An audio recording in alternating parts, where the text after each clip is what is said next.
Hey guys, been a little hot minute. I'm gonna grab my pillow quickly.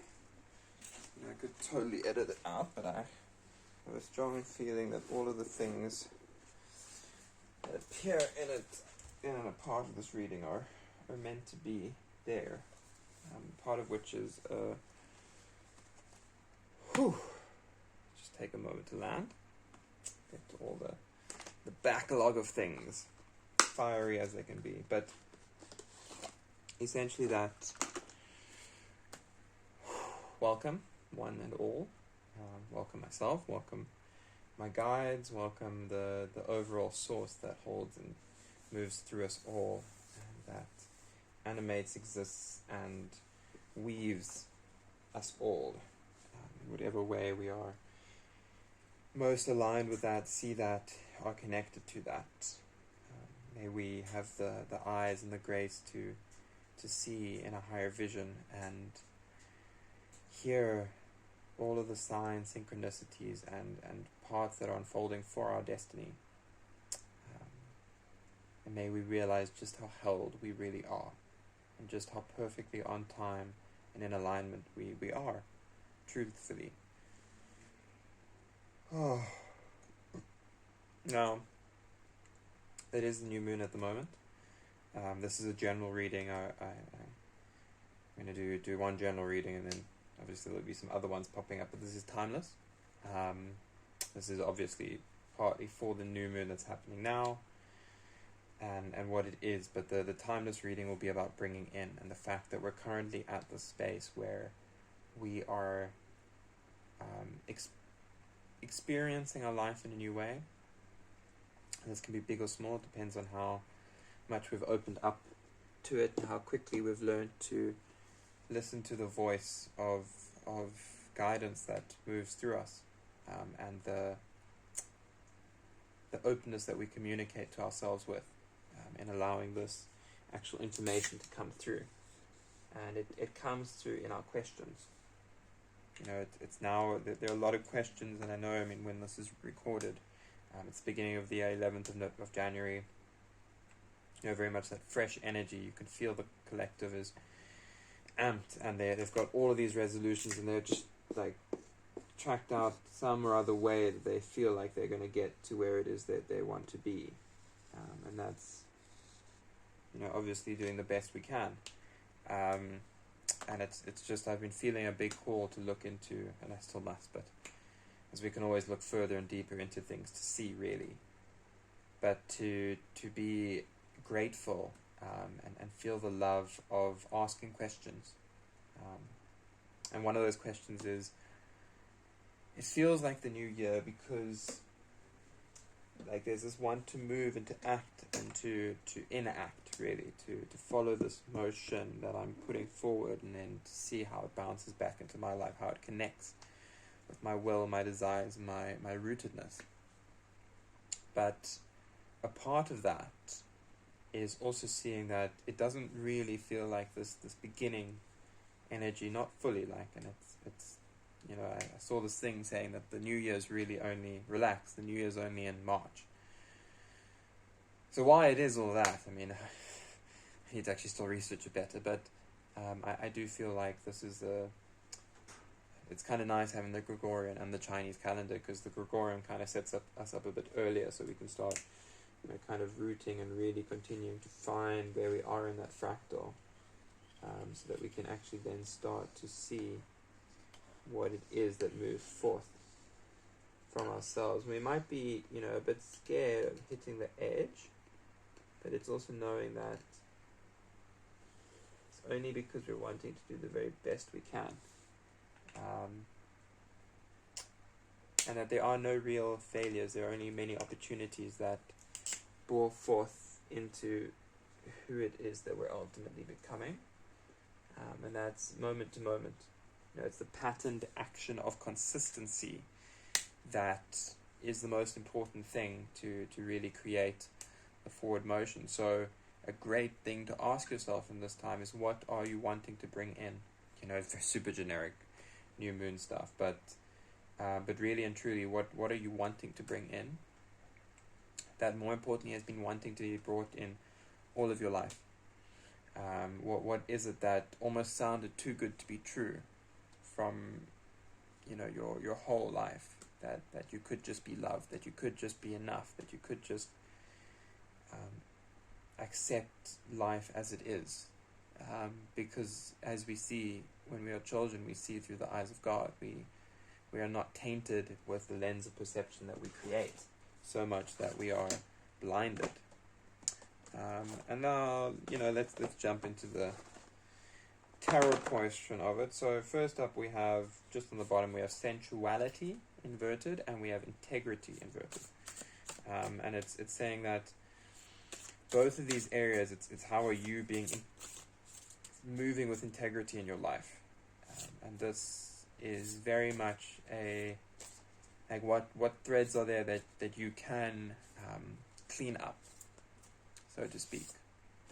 And it's also knowing that it might not be the prettiest, to do, but it is important to take whatever action it is for whatever it might bring. But the fact that it's, there's something that niggles in the back of your head when that's said, and that's a part of what stops the true divinity from coming in, the true infinity, the true magnanimous reality that you have been spending so long creating, and I am so excited just feeling it, honestly, wow. It's really phenomenal. It's better than you could have ever imagined, honestly. And it's kind of also making a practice of listening to your guidance and learning to take a little bit of time to feel all the love that you have for yourself, as well as empathy around you, because that is big part of the co-creation, is looking that there is this connection, and learning how to be solid in yourself, rooted in your listening to yourself and to what that path forward actually is. And when you're living that question, what is the frame that comes forth? And that frame, remember, is not just the box that we fill, but it's the lens that we're looking through when we have that frame, and how it is that light shapes through. And the people that are truly meant for you will feel light. And then it's learning how to know the guidance to follow, and also to know when it is the danger arises and how to navigate that. Many of the times when this danger is apparent, it's because we are maybe not cognizant or allowing ourselves to be fully present in what we are doing. And it's finding that the empathy that we give to others is also important to feel for ourselves, to allow yourself to feel your situation, and to know that it all is okay, and the fact that it might currently not feel okay is also okay. These experiences we have are teaching us in this human school about attachment, and they form the structure and foundation that allow us to grow and become, and start to form this energetic highway. I say that because when we feel an attachment to something, we can initially see it as dangerous because it's uncertain, and we get taught how to look at things in the way we've seen other people look at them, because it's imprinted. It's like the program starts running almost before we even realize it, and a part of that is okay. It's about giving ourselves the empathy as well to know we're human, and to also then look to sort of mingle with the potential of better as well, of living in a better life, and the freedom to make mistakes, knowing that we will then be able to actually get the alignment through feeling, through our energy and motion, that gives us the opportunity to start to see the actual pattern and flow of energy in such a way that we start to recognize that there are so many paths that we're currently going on.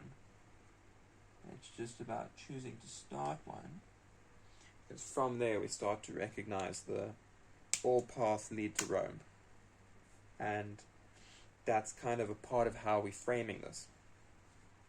And sometimes it might feel uncertain,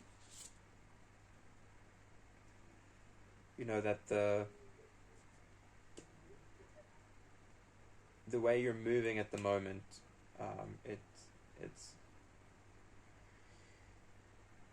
it might feel like you're not focusing on all the things other people have told you to focus on, but it's really just learning to address the devil that you've allowed to grow. Because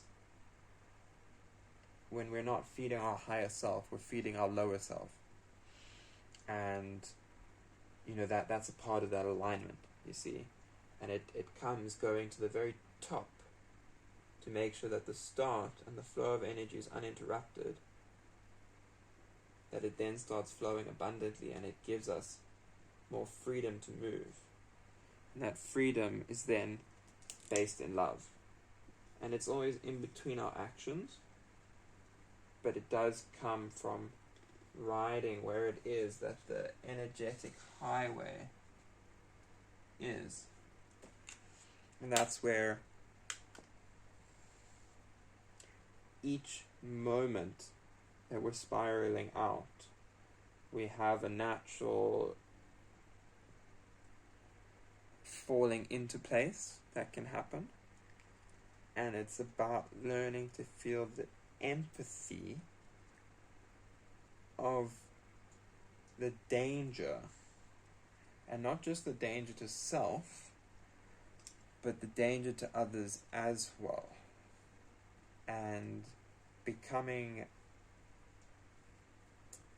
faithful in the ritual that we take daily to reconnect to our light by framing our life with gratitude, with blessings, with love, with choosing a higher path,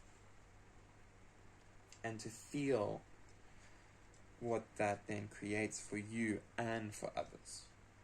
And knowing that it takes time, and that the best way to start bringing in all that abundance is to freely, of your volition, choose that higher path and choose it smilingly.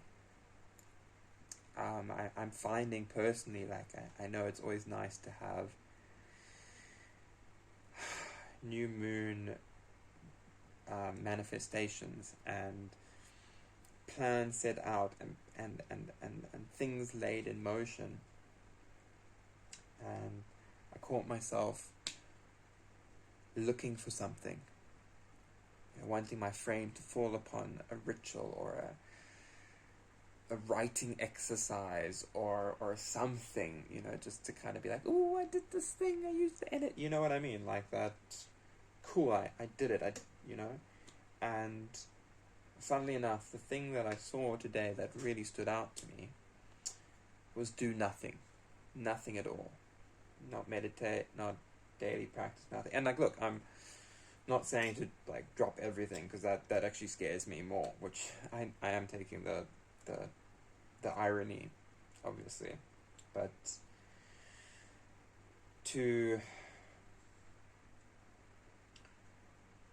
let yourself know that everything is already perfectly laid out, and it is more laid out than could ever really be imagined in perfection, and to actually just rest in that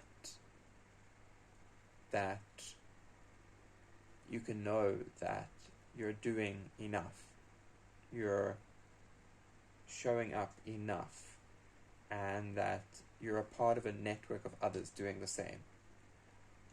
And sometimes it can feel very low, but it's often just because you're only looking at things from your perspective, and it's about training yourself to start to see things on the other side.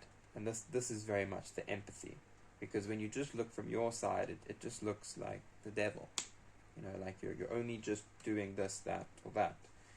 And it's really starting to connect with the idea that what you're doing is enough, the way you're doing it is enough, and getting comfortable. I know there are so many things about getting uncomfortable out of the comfort zone, and I do agree, hear me out. But it's kind of about starting to get comfortable with what you do have, with the practice you are currently maintaining. And then once you're comfortable, once you are like, okay, like I'm kind of doing it, I'm doing my best, and I can actually do that. Whoa. So then, okay, what can I do more?